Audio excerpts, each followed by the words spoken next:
Welcome back, ladies and gentlemen. This is our final series for the European side of things today. This is week 1 of Split 2 of the autumn season of the Evil 8. My name is Action Jackson here with Fuji and Humanist. We're going to be hopping straight into this next game, so make sure you get a chance to get your vote in before we do. SK or Avalanche, those are your vote codes. !vote vote in the chat to cast your vote on which one you think is going to take this home. Let's just head into the game, as we're actually going to be casting this one up here at the desk. Had to start the game in the background because we went to 3 in the last series. Guys, what are your expectations coming in? SK obviously performing quite poorly last split, but Avalanche also a little bit underwhelming. Yeah, I mean, I think going into this game, it's going to be very much about these teams trying to refine their footing. Avalanche having very strong championship performance, but not a very good split.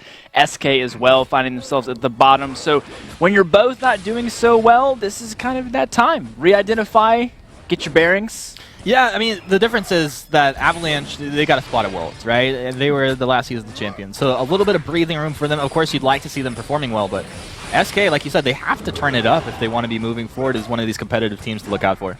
Wow, look at the damage Slip is doing. He's got to be careful not to overcommit those. Waldemar comes in with Ryu-Ren. They're looking for the kill. Slip goes down. The Kraken is not going to get stolen, but some more kills might go the way of Avalanche. They want to hunt right now. Kentusik finally making his way in on that Catherine, trying to get onto the back line. Obviously can't stun jetpacks, but a lot of damage coming across here. Good stun onto Waldemar is going to stop the ace from coming out. Avalanche needs to go home and clean up that Kraken, though.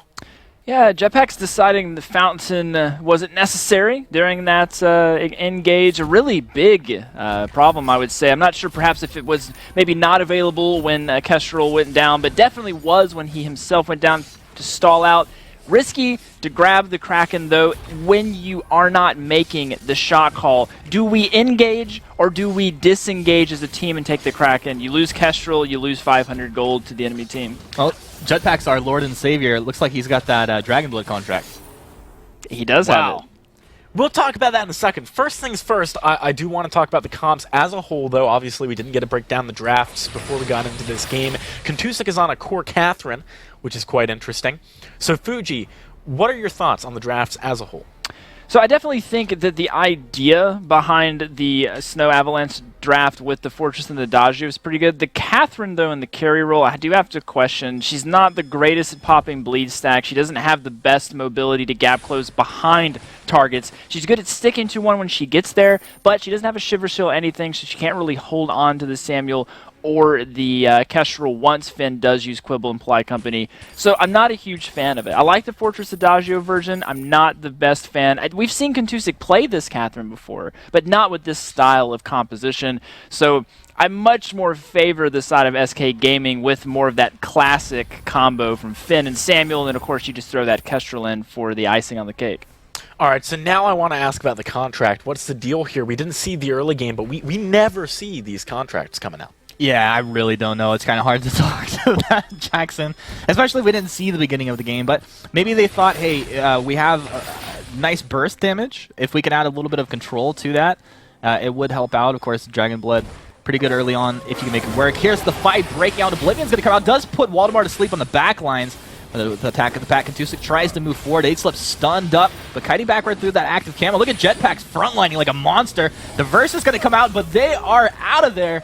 Now Slip just kiting backwards into those active camos. Kentusik frontlining. Great job for his team, but Waldemar, that's not the position you wanted to be in. Waldemar, is he still alive?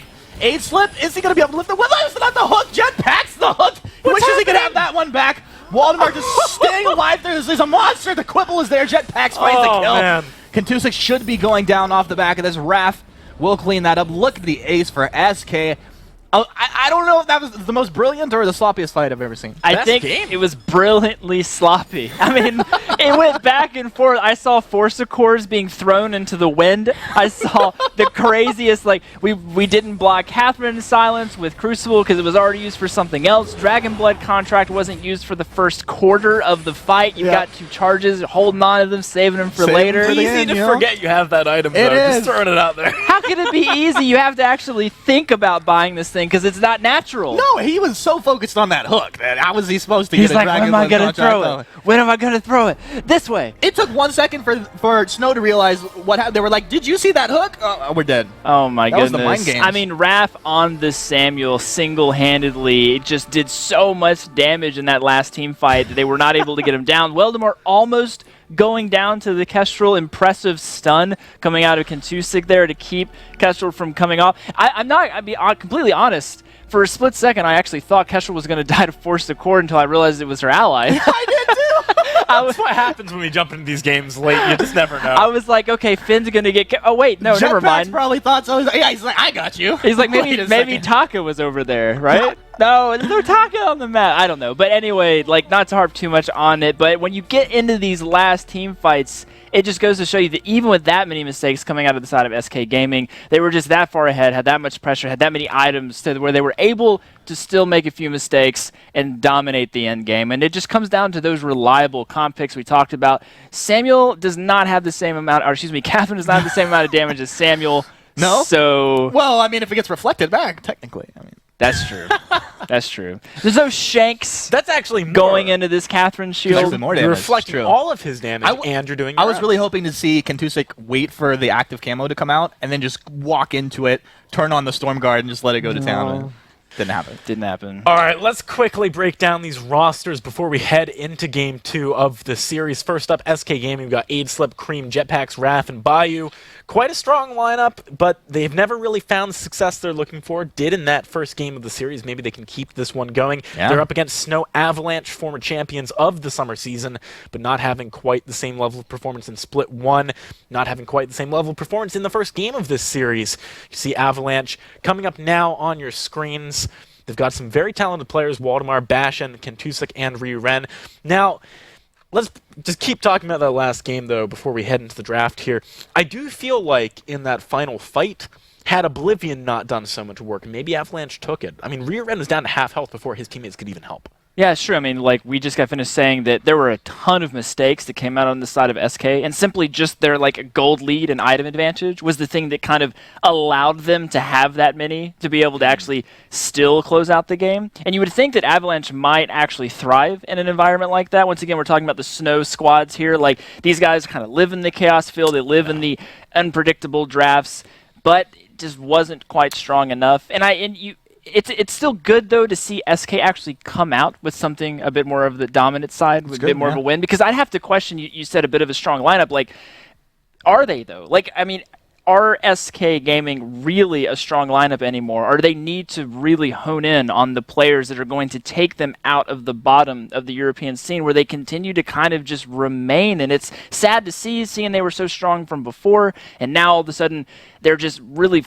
I mean, they made it back into Evil 8. So that's huge for them as an organization, and now they have a lot of thinking to do in this split if they don't make it to Worlds about what does their future look like. The last couple weeks, the iteration of the team that we've seen, this has been pretty stable as far as having Jetpacks in there on Rome, which is great to see. I know he was busy. He couldn't play in the last season or two. And Raph really performing as well. I think this is a roster that could have pretty high success. And it's actually crazy to think. I mean, like, back last season, they didn't really perform that well. But I wouldn't, just looking at the talent, the players on that roster, I was like, dude, this could be like a top 3 team. They just have to find a way to put it together. They haven't, but they can definitely do it. We talk about that a lot. Like, you can have a lot of really great players, but they don't necessarily always come together, right? You have to make sure you find the right kind of connection between great players. Yeah. It's a good point. So moving into Game 2 and thinking about the draft and how we might see things change up from that first game, my expectation is maybe trying not to get yourself in a situation where you have Samuel and Finn on the opponent's team. That's difficult to deal with in the later stages of the game. We've seen that before. Samuel has a tough time against the Finn. When it's on his team, it does a great job of protecting him. So I would like to maybe see, Snow not giving both of those away. Yeah, I mean, I think that's fair. I mean, you were kind of at a point where we see this kind of weird draft coming out where we see a Fortress and a Dodge. We're like, okay, that's powerhouse. That's a ton of front-loaded damage. And then you throw Catherine in there, like, well, why did we just do this, right? Like, Catherine, yes, she can lock someone down. Yes, she has kind of unique bursts of power that come out of her in certain portions of the game, but she's not going to really take advantage of the Fortress engage. She's only going to have a little bit of peel to provide for the Adagio, and you can only pick one target to engage on. It's either going to be Kestrel or Samuel, and we saw that there's too much damage coming from two sides of the team fight. So I agree, if you're going to get a Fortress Adagio, get something kind of meatier with more auto-attack capability, something that can more mobily dive to the back lines and get to that single target. Yeah, anybody I think would be better. Anyone. Put him in. I got it. Ozo, where you at, bro? This guy said it. Hey, Adagio Fortress Ozo. That's pretty strong. In the right draft. I just add that asterisk in there. Let's keep that hush-hush for now. Oh, okay. Well, if anyone was going to do it, I'd say Avalanche probably the ones to. We're in draft for Game 2. Avalanche have gotten rid of Lance so far. SK thinking about removing the Kestrel. Avalanche has first pick. They go for the Lyra. Yeah, Lyra coming in does give them, once again, a lot of the bully potential. So SK Gaming's thinking right now is how do we absorb that potential from the lane if Lyra does choose to do the early rotations that we do see quite frequently. Grabbing the Adagio is something I do like. It is one of the best lane pressure situations you can apply against yourself. Reposition the lane with your heal, the burn on the enemy, a lot of cool things you can do with that pick, and of course, we do see the Blackfeather coming through. So far, all of the potential for the double heal with Blackfeather have been split up today, which is probably pretty good for the team on the opposing side. It's great, and also, if you think there's a chance that this combo could be picked up, that Blackfeather, you grab that Lyra. Lyra's so good against the Blackfeather. Like, if he tries to engage, Bright Bulwark, and try next time. Definitely. This is a pick I'm interested by, and I think teams have been maybe kind of sleeping on it. The Alpha has received lots of buffs recently, basically every patch for the past couple of patches, and when you're playing it with the Lyra, you're removing that very obvious, potent counter. You've already banned Lance, too. I think this could do good things for Avalanche. Yeah, no, I think Alpha is definitely a strong pick. We've seen a bit of a lack of practice on her, I think, from the competitive teams, so hopefully they're putting a little bit more time into this pick because she does do really well into a lot of different types of comps. What SK's gaming answer is going to be, though, is something that can either take the Alpha down in the reboots phase or avoid the Alpha altogether and take Vox down. So that's Fortress. Now, how do we see this built, though? I mean, is this a CP Alpha? Very well might be. I mean, in other words, like, it's pretty easy to stick to Adagio. So if you're able to get Broken Myth stacks up and you're able to get to Adagio with any kind of gap closing capability, Prime Directive, or maybe you just Portal to, if you blow up, it is a good way to eliminate that target, considering Adagios typically activate don't go heavy ult, run through the portal? Ah! It's too good. I actually kind of like Crystal here as well, because Blackfeather and Fortress, Adagio to a certain extent, are trying to get close to that Vox, and you're just in the way, right? Like, you are this landmine almost that you can't cross. So I think, in a lot of ways, the Alpha pick makes sense here. It is down to practice, though, isn't it? Because it's not something we've seen a ton of from any team, really. Yeah. I think G2 played it once last split in Europe, and that was basically it. Let's see if Avalanche can come back in the series with the Alpha pick, or if SK Gaming are going to move forward to Day 2 with our Shoutcasters, Excoundrel and Sona. Thank you so much. Can SK Gaming take down Snow Avalanche here? Snow Avalanche, who have looked, honestly, out of sorts since basically surprise winning the Summer Live Championships. They are definitely suffering from Snow Syndrome, which is that lack of form. SK are kind of having that resurgence. They're kind of bringing back the SK that we've seen from them in the past, Sona. And it looks like Aidslip is on this Blackfeather, a hero that has seen a lot of success today. Yes, it's just been played almost every game, in all honesty, today, or at least the games that we have spec'd. Voldemar's going to get jumped on here by Jetpacks. He's in a lot of Fortress as well, did get buffed. Took a huge amount of damage there, actually, as Voldemar able to bait Jetpacks underneath the turret. Now, this is Snow Avalanche really need to get back into this. SK, of course, winning out the first game. Looked like it was quite a dragged-on game, about 17 minutes or so, and the fights were very discoordinated. In fact, uncoordinated, because discoordinated isn't a word. But neither of these teams, in my opinion, have really shown up to the point where I think they could take on one of the bigger teams, like G2. However, SK are probably most likely the team that I would say is going to win this game. SK definitely have got a solid composition here. This is the composition that we have seen a lot of throughout today. It is that Adagio, Fortress, and Blackfeather. But the Alpha pick by Kentisik throws up a little ace in the hole. It's a very interesting sort of addition. We have seen lots of Alpha buffs recently, and Alpha CP specifically has received huge amounts. So maybe we see Kentisik run away with that, because we saw late game Alpha CPs just be almost untouchable. But you know what isn't untouchable? Riorun at the moment. Raf and Jetpack's able to close in on him. Voldemar should fall as well. One more auto from Raf will be enough. Kentisik comes in, but way too little too late on that Alpha. And 2 kills go over to SK. 2 kills over to SK already. They got a little bit too aggressive. They thought that they'd taken Aid Slipper low enough to provide enough pressure to him, but a nice turnaround here for SK means that Raf walks in and starts to do some serious work from the jungle. They're going to be buying up some items. It looks like Aidslip's going to prioritize having some of that lifesteal in lane. You literally wouldn't blame him. He's up against a Vox. It can be a difficult matchup pre-6. Jetpack's getting that movement speed going. He wants to maybe make something happen against Riorun here, he's pretty confident that he's by himself. He's going to try and zone Aidslip as much as physically possible. Definitely his job in this situation, but SK once again just going to get on towards that Lyra. She should be able to get away this time.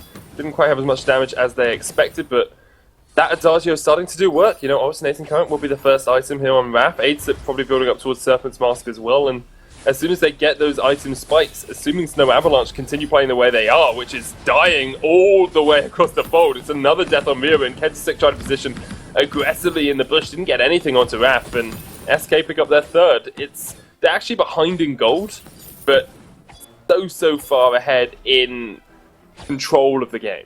That's a lot to do with just some small CS differences that are starting to creep out. Aidslip was a little bit behind previously, and Raf was a little bit behind Kentisik. You're seeing that's actually started to level out back in favour of SK now, because they've managed to catch up themselves. But you know, CS can mean quite a lot in terms of flat gold advantages for the team at this point in time.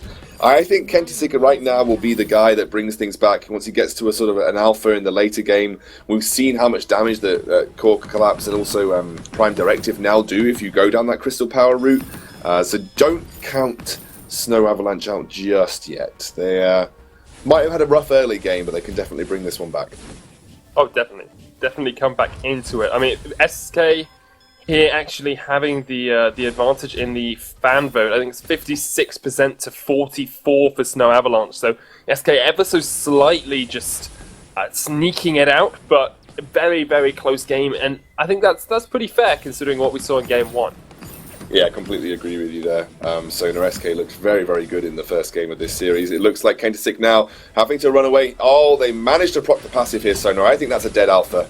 Could be a dead alpha. No real escape from Raf, and Jetpack tries to use the Prime Directive to get away, but it's going to be a kill up there. We did see Aidslip getting caught out by Voldemar and Riorun as well, but he was able to keep himself safe, and it's 4-0 now for SK. They are in superb position in this game. Riorun's going to try and get away, but Jetpacks is waiting around the bend. You never want to find a fortress coming out of the bush like that onto you. Aidslip will take the kill. Voldemar now needs to be careful. Raf is 6. Does have that verse if they want to go for the kill here. Voldemar's going to try and do what he can, but can't really do a huge amount into this matchup. SK 6-0, double ace basically, to 0 kills coming out from the side of Team Snow.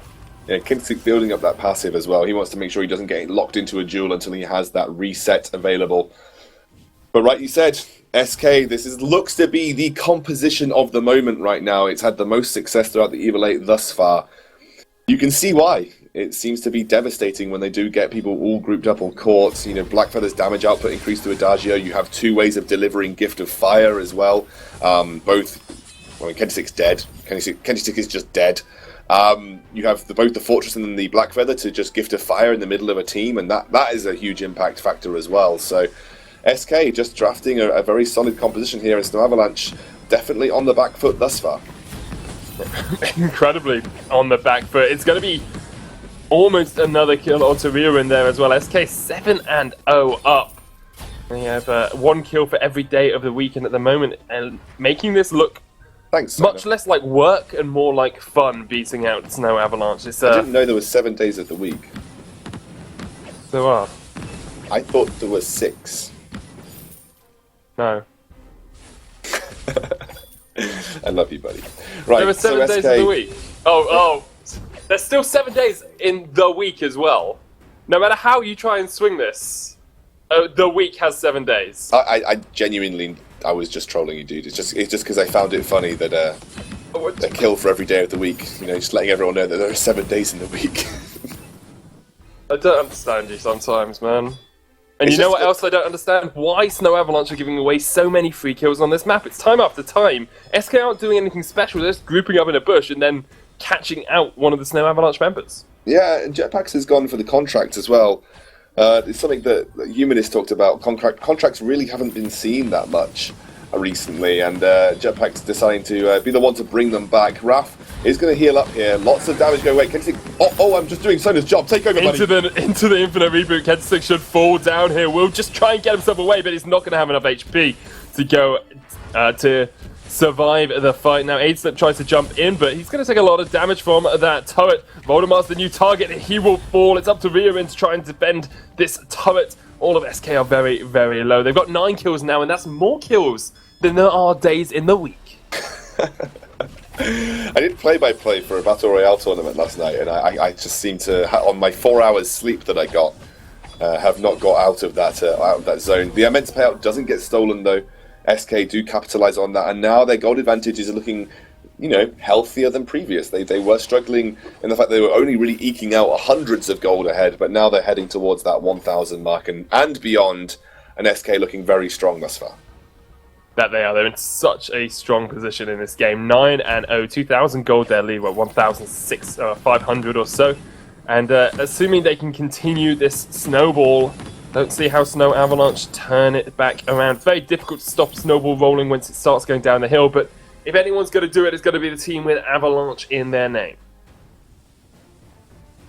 Yes, absolutely. You are completely correct, my friend. I'm going to lie, I think I've been impressed with SK. You're going to lie? I think Aizlip on Blackfeather seems to be something that he is more comfortable on than maybe previous metas. The ability to be decisive, Jetpacks, I know, seems to be feeling a little bit more at home at Fortress, so maybe we see teams that were more comfortable in this meta 6 months ago. Now that Fortress and Blackfeather are coming back again, you know, you are going back to when SK were very dominant in sort of spring season, and they seem to be finding comfort in this particular meta once more. All right, it's working out well for them at the moment. SK have definitely been one of the sort of middle-of-the-road teams for a very long time, and if they can start winning out games in this second split, of course, they obviously everyone's fighting for that position at Worlds. Snow Avalanche already solidified it by winning out the summer season. Team Secret going there as well. Who's going to be the other team from Europe? I think that's the big question on everyone's mind at the moment. Riarin is the target here. Going to take some damage from Wrath. They're going to see if they want to dive the turret. Aidslip's just going for damage on that turret instead. Wait for it to come out as well, missed by a mile. And here comes Kentisik. He's got the Aftershock finished on this Alpha. Going to see perhaps if he wants to go for an engage. Absolutely. Definitely thinking about trying to pull off an engage. And the more you can capitalize on this early lead that you had, the better it is for you. And SK definitely have an early lead to play with. They are losing, or at least stagnating in terms of gold. They are stagnating in terms of gold sort of increase at this point in time, but you know, I think the longer you give Kentisik, the better it is for Snow Avalanche. So maybe SK do decide to try and pull the trigger a little bit more readily, try and force more of these neutral objectives, and I think that could be a thing for them. It definitely could be a thing for them. You know, it can work out pretty well for them if they're able to win out this game. Now we're going to see Jetpacks go for a little bit of an engage on towards Riarin. That turret's still very healthy though. This is the only problem you see with Black Feathers. You know, you can never really melt down that turret early. You have to win out the game and then get to the turret later on. Exactly. This is one of the issues with having like a double melee with Fortress and Blackfeather. You rely on exploiting poor positioning and taking kills to actually be able to siege properly. If you try and actually just run at turrets, because you don't have two ranged, it is a little bit more difficult to get good siege opportunities. Jetpacks forces out the bright bulwark here, Sona. We could have a fight on our hands. They're looking for it. You know, SK is still going for this fight. The turret's still very healthy though, and they don't have a minion wave at all. I'd like to see perhaps them pick up a minion candy just to go for the push. And once again, Jetpack's gone for the Dragonblood contract, so going for that more aggressive contract build that we really don't see anyone else going for. Riarin's going to be the target. He does manage to get himself away. And all they're trying to do is kite Aidslip and Jetpacks into the damage coming out from that box. If Voldemar can get a couple of crits off with the Tyrant's Monocle, Aidslip and Jetpacks will melt. Yeah, there is Atlas Pauldrons and Jetpacks, and has Atlas Pauldrons himself too. So both of those high armor value there, so may kind of cushion the blow. But you are right. Like, you know, as soon as crits start coming out, they could start to really apply pressure to Aidslip at this point in time. But I think it's good presence of mind by SK to prioritize into some defense, knowing that they are probably going to need it as much as possible. Definitely looking for it now. Slow Avalanche, let's have a quick look at the builds across the board. Crucible, Fountain. You've got the Broken Myth is the word I was looking for there. Aftershock, and then Tyrant's Monocle into Breaking Point into double Tyrant's Monocle coming out from Voldemar. Contraption just finished on Jetpacks. Got Alternating Current and Broken Myth on a Wrath, and then the Serpent's Mask into Atlas on Aidslip. So he's definitely going to be trying to focus down Voldemar in these fights. Looks like we have someone trying to be caught out here, and it is Kentisig. Trying to be caught out is definitely, it's not usually something that you want to do. Trying to be caught out here, so no, it did look like Kentisig. I'm making it a phrase by saying it enough times. Okay, he did get away. Aidslip now going to try and defend this turret in the 1v3. Here comes the attack of the pack. They're going to jump onto Riorun. Like, just targeting down at this Zyra, sorry, is a very good idea. Lyra, I meant Lyra. Don't know what's going on with my brain tonight, I'm sorry. Targeting down Lyra could definitely be a pretty good job. If you and me both, buddy. Like, you and me both. I got about 4 hours sleep and drove back from a studio in England that was about a 3.5 hour drive. I think I'm basically drained of all ability to function on any sort of capacity. Yeah, I believe in you. Thanks, buddy. So 9-0 still. Only 1,500 gold the lead here. So SK are going to try and extend that slightly by taking away the gold mine. They just need to find a way to break that turret down. Yeah, and now they're looking to exploit that the Bright Bulwark does come down, but it's not long enough, and Voldemar is getting focused down by Aidslip. He blocks out the Atlas. Can he keep himself alive? He gets solo. Second Atlas comes out, and there's the kill for Raph. Kentisic's going to fall here as well. No escape for the Wicked today. Snow Avalanche get taken. Whoa, what was that? They didn't quite kill Alpha, so she did get a respawn. Yeah, but I saw an auto attack when she was on 0 HP. Anyway, it doesn't matter. They're going to go for the turret now. This is exactly what they needed to break the base. Now Rhea in the final target. They can get the ace off this as well. Get the turret, get the minions pushing in as well. They got a wave on its way here. Maybe even look for some damage on that second turret as well. Probably back towards the gold mine instead. Yeah, gold mine pretty heavily stacked. It seems like a good objective to try and capitalize on when you have that serious man advantage. And it does look like that is what SK are going to take, especially as they have 20 seconds to do so, as Kraken will spawn and eat this gold miner. It is a very prime gold mine to capitalize with, because it is fully stacked, and 10 seconds later Kraken will spawn. So that is the last of the gold mines, all of them secured by SK. Every single one, and every single kill taken by them as well. Like, you look at the scoreline and you think this game is incredibly one-sided. Snow Avalanche is still in it though. It's only 4,000 gold actually their deficit here, and they've got that turret, so if they get that down it's only 3,000 gold their deficit. It's pretty close considering how far behind you would assume SK are. Yeah, absolutely. Kraken is probably where SK will need to finish the game, ideally, because you've seen how much of an issue it is for them to siege. You know, you're 15 minutes into the game, they've only picked off the first turret here, so Kraken is probably what they're going to need at this point in time. So if they get Kraken, it makes their siege 10 times easier, and I guess that's where they'll be thinking about. Raph, with the portal, jumps back through. Riorun has lost that now. What are SK aiming for here? Are they just going to try and engage into the turret? Are they kind of trying to bait out the Kraken? It seems like they aren't quite sure themselves. I think they're aiming for the win. That's usually what teams aim for. If you can get the win, it tends to be better for you in the long run than if you don't get wins. At the moment, to get that win, though, I think they do need to see if they can take down this Kraken. They go for a fight, though. Snow Avalanche are pushed forward. Raph does have the Frostburn. Kentisig trying to get onto that backline. Good wait for it. Comes out, and Raph is dead. Kentisig able to take down the first member, but Voldemar is very low here. He's going to fall as well. They're going to turn their attentions over to Kentisig. Here comes the Termination Protocol, but Aidslip's going to keep himself alive through it.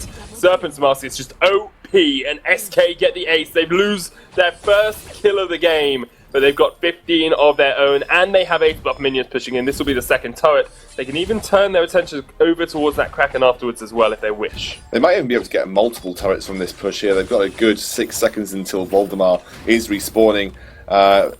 SK, yeah, they're going to actually just back off. They don't want to risk it at this point in time. You saw there what CP Alpha can do. You know, as the game progresses, CP Alpha really does hit hard. But let's be honest, Blackfeather is just hitting harder at this point in time. It is literally a chase between how quickly CP Alpha can take out Raph and how quickly Aidslip can take out Voldemar. It seems like Voldemar is on the losing end of that deal at the moment. Even though we did see Raph actually die first, Voldemar was already low enough, and enough damage had been done to Kentisik to just allow Aidslip the time to just take them both out of the picture.